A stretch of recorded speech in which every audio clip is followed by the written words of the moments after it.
Hi everyone, I'm Demi-Louise Blackburn and today I'm going to be reading a small scene from my story Smash and Grab, which was featured in Volume 2.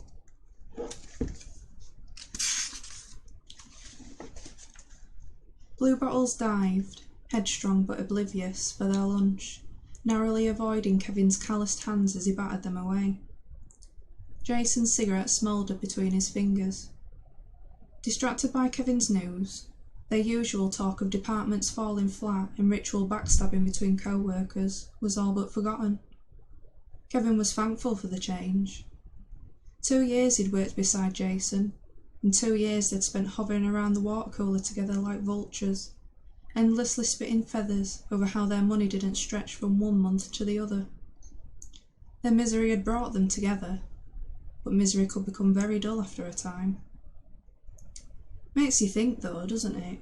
Jason said. About what? Well, Jason leaned forward, flicking ash across the table they sat at as his arms jittered. We work like donkeys 5 days a week, to get a wage packet we can barely wipe our arse with, and toe rags like that smash up a shop in middle at night and end up better off. Kevin laughed and felt his internal mouth open wide, chewing on a thought, kneading it between buck teeth, debating. He made a small push in the conversation, chewing mindlessly at a splintered fingernail as he spoke. Not worth it though, is it? Different when it's kids like that. They get a clip round here and that's it, over with. Is it? Jason asked, eyes shining with interest.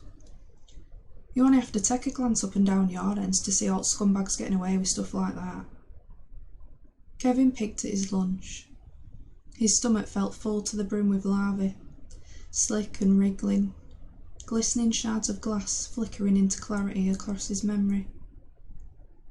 Second-hand goods, lonely hearts, endless flocks of flies declaring pilfered products, indecent offers, the police never batting an eye. He wiped his mouth with the back of a dry hand, felt Jason waiting on him, swallowed, then spoke.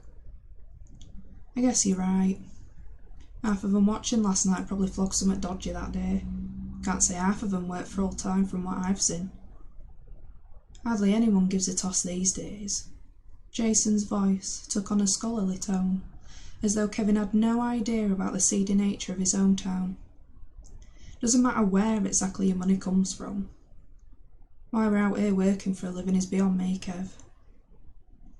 They chuckled, but the light of it didn't quite reach Jason's eyes. The man's jaw clenched, only easing to chew on his bottom lip for a second, worrying it between immaculate teeth. Kevin could tell he was contemplating an errant thought, just as he had countless nights before, desperation fueling ideas neither of them should ever consider. Soon enough, the conversation lulled, time dwindling, their lunch less appealing than it had been before. Jason cocked an arm, glanced at his scratched watch, and sighed. 10 minutes. Well, Jason sighed. Almost time to get back to it. Could have been more thrilled if I tried, Kevin said, voice flat. I reckon I'll pack this in and become a cat burglar. You've not got the balance, mate. Jason snickered. True that. I'd probably be better off as a grave robber or something. A lot less fuss. A stifling silence passed between them, but Kevin could hear the gears beginning to turn, rusted and sticking, but moving bit by bit. He listened to that small, innocent voice again. Don't. It went ignored.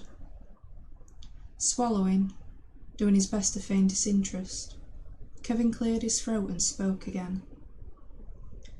I don't reckon there's much to nick from graves these days, Jay.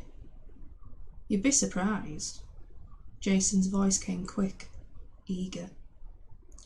People try and take all sorts with them when they snuff it, don't they? Can't be that much. You don't hear anything about cemeteries getting robbed in this day and age. You don't hear anything about half the crimes that go on, Kev. They're dead and gone. People would hardly care if they got dug into a little too deep, you know.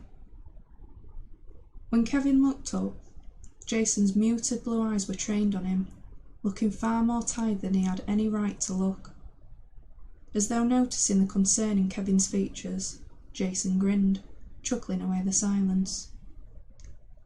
Pushing himself up from the bench, Jason launched his rubbish just shy of the bins, and the blue bottles dove like drunken fighter jets, ants marching the perimeter of the trash to charge at his scraps.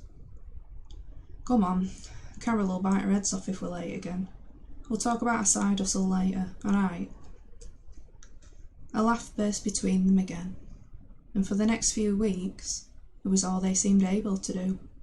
Digging jokes about digging graves, and pretending it hadn't struck some rotten chord inside. They acted like they hadn't disturbed something cruel and desperate within themselves, something that gazed out at them, winking with one reptilian eye. There had been no choice but to pretend the wheels were not in motion. Neither could recall the day when they woke up to find it wasn't a joke anymore.